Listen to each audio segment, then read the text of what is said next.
began as any ordinary thunderstorm. The first night, as the rain hammered against the windows and lightning lit up the sky, residents of the small town of White Hollow huddled indoors, grateful for their sturdy roofs and warm homes.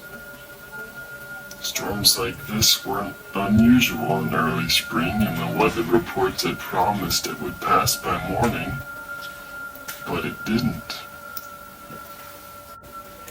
By the third day, the town was drenched.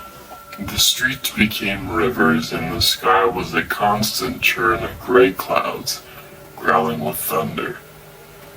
People joked about building arcs or becoming storm chasers, their humor masking a growing unease.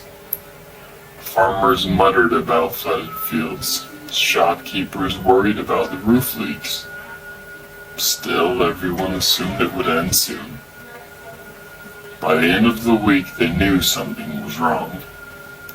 The storm wasn't just relentless, it was unnatural. The rain never wavered in intensity. The wind howled in eerie rhythmic patterns, and the thunder seemed alive. It didn't just crash and fade. It rumbled like a low growl, circling the town, as if the storm itself were watching. The sky never lightened, never gave way to even a glimpse of sunlight. On the 10th day, Mayor Harris called an emergency meeting in the high school gymnasium. Most of the town showed up, drenched despite their umbrellas. The air inside smelled of damp clothes and fear. "This is unprecedented," Harris began, wiping rainwater from his glasses. "Meteorologists are baffled. The storm doesn't seem to be moving or weakening. We've contacted state and federal agencies, but," he hesitated, "no one knows what to do." The murmurs of unease spread like wildfire. No one noticed the first sign of the change until old Mrs. Dempsey stood up, her voice rising above the crowd. "It's the storm," she said, her voice trembling. "It's alive." The room went silent. "I've seen it," she whispered, "at night, in the lightning. Shadows, faces, watching us." A nervous laugh rippled through the crowd, but Mrs. Dempsey's eyes were wide and unblinking. "You'll see them too," she said, "soon enough."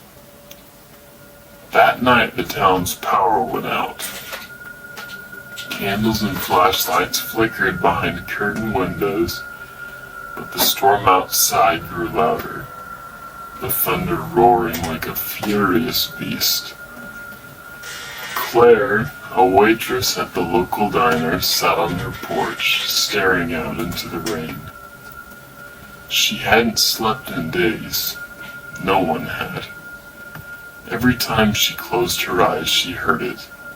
Whispers carried on the wind, words she couldn't quite make out. And then, in the next flash of lightning, she saw it. A figure stood in the middle of the street, motionless. Its features were blurred like a smudged painting. But its eyes were bright, reflecting the lightning. Claire blinked and it was gone. She wasn't the only one.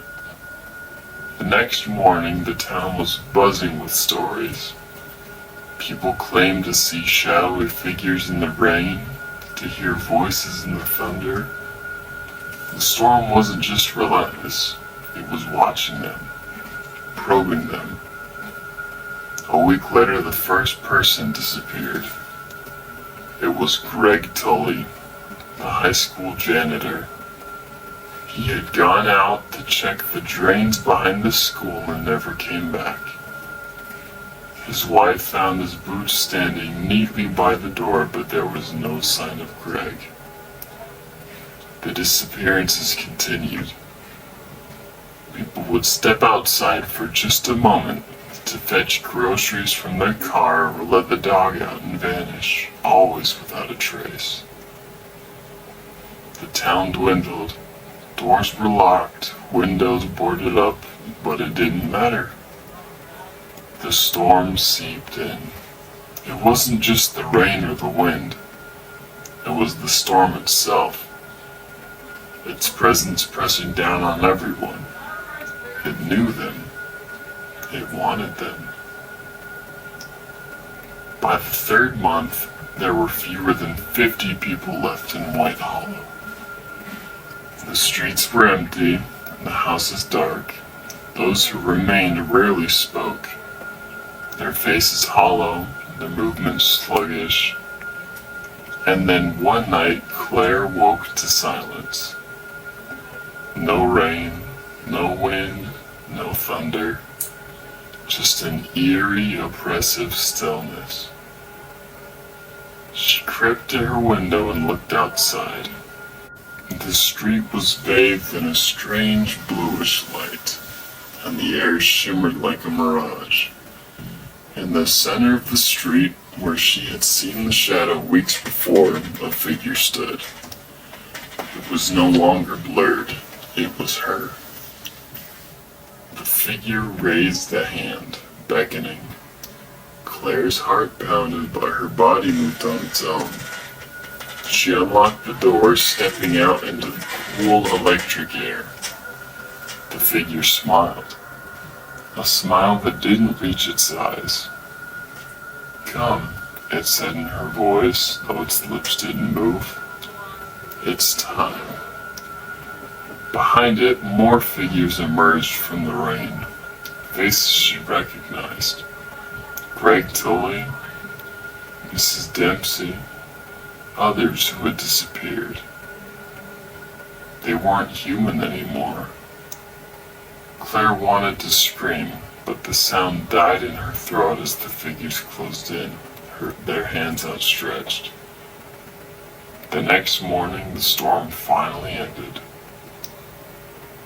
The sun broke through the clouds, shining down on empty streets and abandoned houses. White Hollow was gone, its people erased as though they had never existed. But if you visit the town now on a dark and stormy night, you might see them. Faces in the rain, shadows in the lightning, watching, waiting. And the thunder will growl your name.